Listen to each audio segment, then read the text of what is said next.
Taking some time for myself recently, I read the novel Divergent. Has anyone ever read this? Yes, Divergent? Anyone? Well, you're going to go out and get it on your Kindle, I promise you, or just get it at the bookstore. But it's the first book of a trilogy, and it's similar to The Hunger Games, which recently became a movie blockbuster. The setting is a fictional, futuristic world in which political unrest and social inequity dominate the plotline. The premise is that at this perspective period in time, humans are divided into one of 5 factions: candor, erudite, amity, dauntless, and abnegation. Now, candor are those that are honest, who are not afraid to speak their mind. Erudite, the intellectuals, spend their time learning. Amity are the peaceful ones who avoid conflict at all cost. Dauntless are the bold ones who are unafraid to throw themselves into high-risk situations. And abnegation are the selfless who sacrifice their own needs for others. Now, these 5 fixed factions, according to the novel, define an individual's identity from the moment it's personally chosen at the choosing ceremony. As the book explains, faction comes before blood. The novel's protagonist, Beatrice Tris Pryor, finds out that she holds attributes of one or more, actually I should say more than one faction. Now, this irregularity is in this dystopian world is considered a danger to the status quo, and she is known simply, as the book title indicates, Divergent. Now, why in the world would I give a mini book review this evening? Because I want us to think about these factions: candor, erudite, amity, dauntless, and abnegation. While we might not live in this futuristic world, many in today's world like to categorize people into various groups. In our youth, this led to groupings such as the popular, the jocks, the hoods, the nerds, and the band, for example. And in adulthood, many of these classifications remain and other divisions appear, such as those of wealth, employment, neighborhood, education, and many more. These classifications lead to skewed beliefs and negative stereotyping about an individual or their situation. See, the factions created in minds today assume personalities and feelings, such as one being nice or mean, stable or unstable, happy or sad, whole or unfulfilled. In reality, however, these categorizations simplify the complexities of being human and the relationships we form with each other.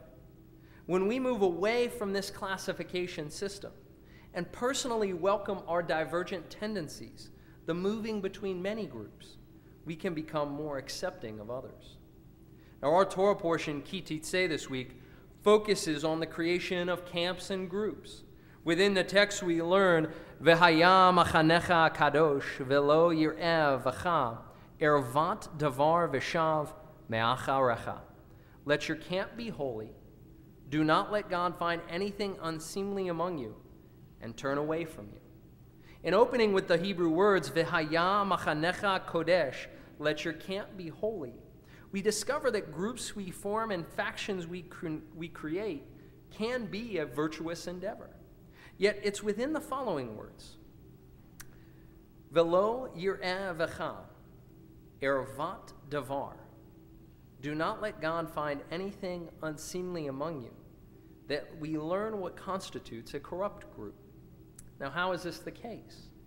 According to the 12th century Spanish rabbi Abraham ibn Ezra, the word ervat, which we translate today as unseemly, refers to anything unseemly or improper in deed or speech.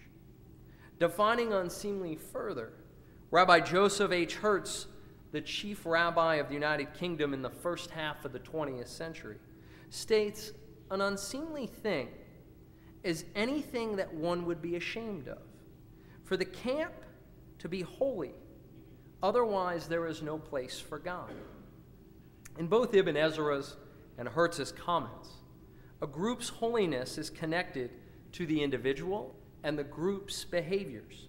And when a group's actions seclude or isolate individuals, consciously or unconsciously, it's not only detrimental to the group, but completely removes holiness from its mission.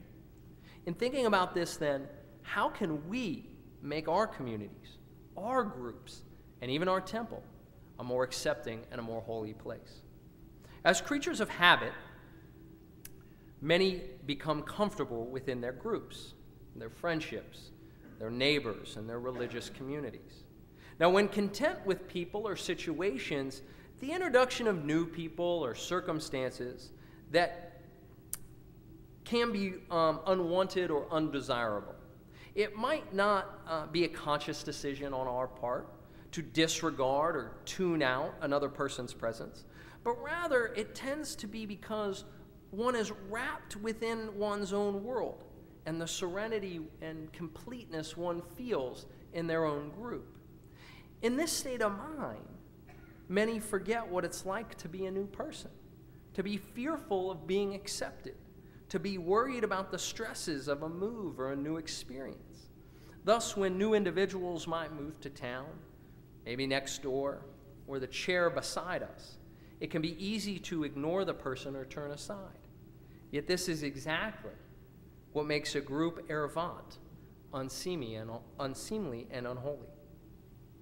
Our goal, then, is to balance the desires we personally need and the thoughtfulness as well as acceptance we can provide others. Thus, when we recognize a new face in our presence, we can take action by offering a warm smile, a friendly hello, or a simple "Hi, my name is." When we do this, we might find that someone new might just be exactly what we need. In commenting on this, the late actor Vincent Price once said, "There's something fascinating about seeing something you don't like at first, but directly know you will love in time." People are that way all through life. You come against a personality and it questions yours. You shy away, but know there are gratifying secrets there. And the half-open door is often more exciting than the wide. So in moving from this Shabbat in the groups within our lives, may we open our minds and our hearts to others, and with it find greater meaning and most certainly greater holiness. Shabbat Shalom.